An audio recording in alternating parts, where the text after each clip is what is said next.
Et bonjour à vous, j'espère que vous allez bien et que vous êtes en super forme. Je suis ravi de vous accueillir dans cette nouvelle vidéo où on va parler de regrets et de culpabilité et plus particulièrement où je vais vous donner deux clés essentielles pour pouvoir vous en libérer et je vous expliquerai également comment éviter les potentiels futurs regrets et culpabilisations dans le futur. Alors, si j'ai décidé aujourd'hui de vous parler de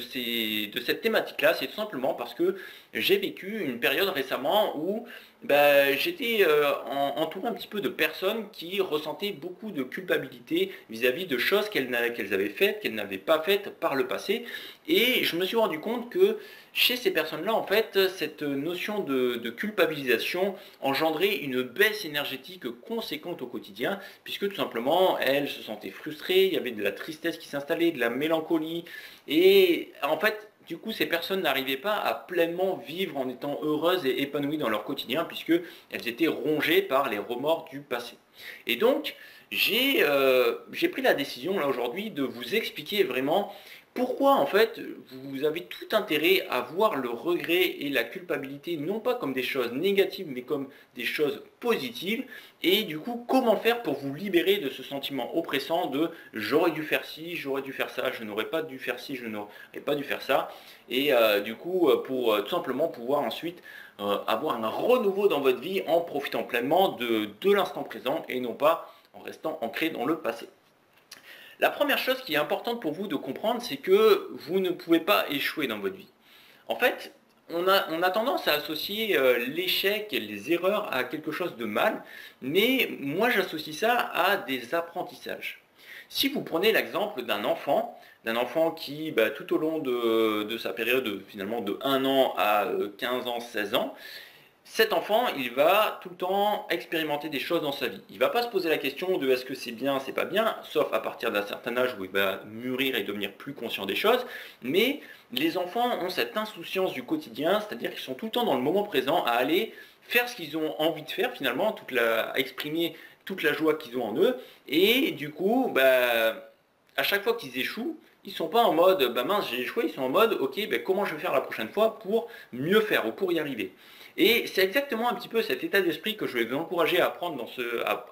dans ce premier point. C'est un petit peu la notion de voir tous vos pseudo-échecs, vos erreurs comme des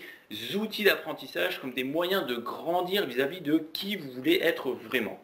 Et vous allez voir qu'à partir de là, quand vous transformez cette lourdeur de l'échec, cette lourdeur finalement de ne pas avoir réussi et ce qui implique du coup du regret et de la culpabilité, et que vous allez transformer ça en vous disant ok, là j'ai pas réussi comme je voulais, j'ai peut-être fait une erreur, je me suis peut-être mal exprimé, j'ai peut-être pas agi de la meilleure des manières, mais comment j'ai appris par rapport à cette situation et à quoi ça m'a servi. Eh bien vous allez voir que juste en ayant cet état d'esprit, vous allez transformer votre énergie à l'intérieur, et plutôt que ça reste une énergie lourde, une énergie qui vous oppresse tout au long de votre quotidien, eh bien ça va devenir une énergie qui va se mettre en mouvement et qui va vous amener vers ce à quoi vous aspirez vraiment progressivement.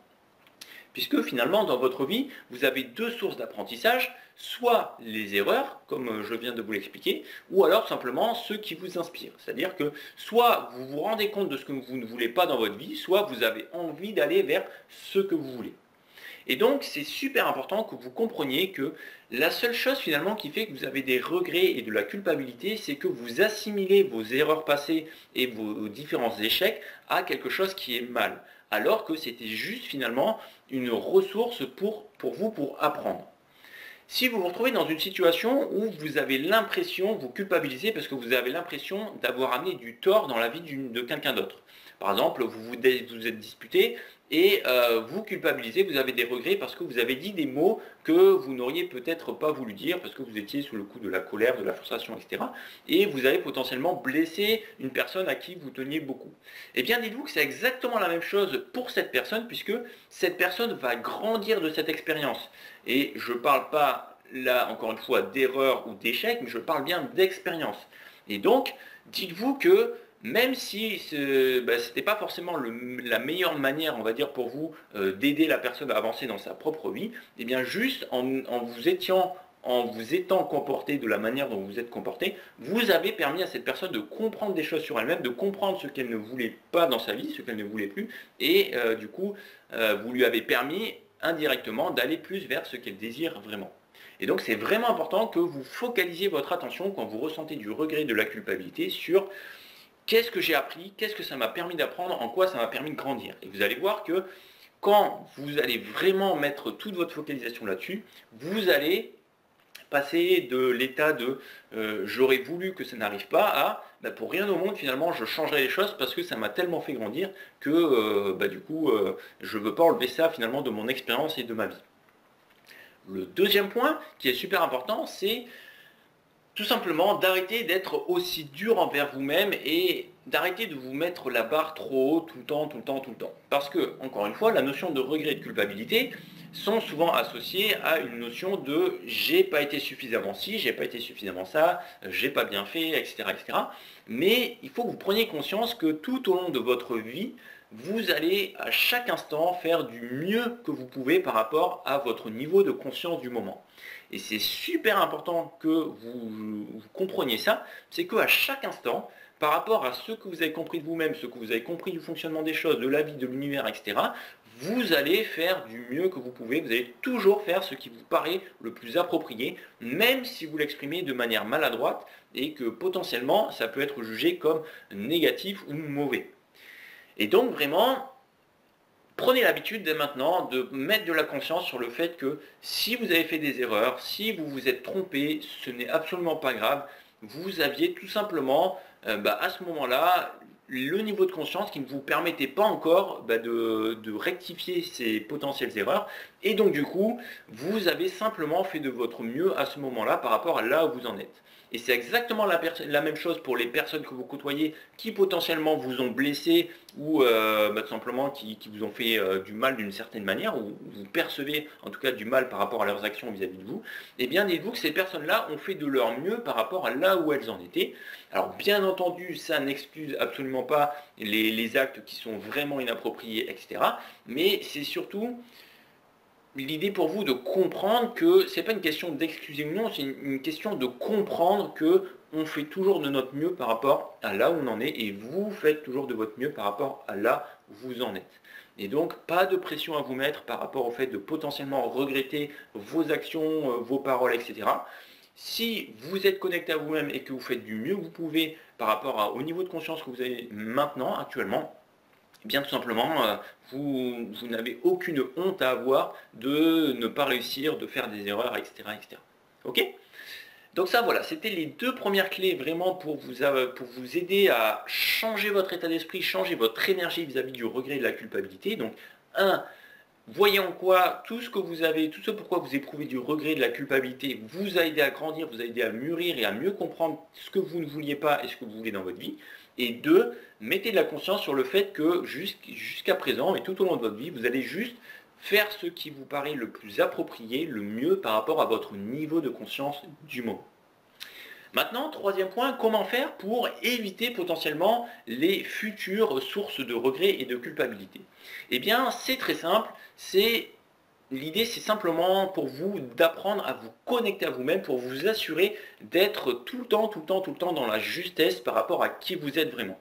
Puisque à partir du moment où vous êtes vraiment connecté à ce qui se passe à l'intérieur de vous, à votre être profond, et que vous sentez que vous êtes dans la justesse par rapport à la direction que vous prenez, par rapport au choix que vous faites, et par rapport tout simplement à l'énergie que vous entretenez à l'intérieur de vous, eh bien, quand vous allez potentiellement faire des erreurs, ce qui va forcément arriver puisque c'est encore une fois un moyen d'apprentissage et que sans ces erreurs, potentiellement vous ne pouvez pas apprendre, et bien du coup, vous saurez que vous avez fait de toute façon ce qui était le plus juste pour vous et que, en fait, c'est comme s'il y avait de manière générale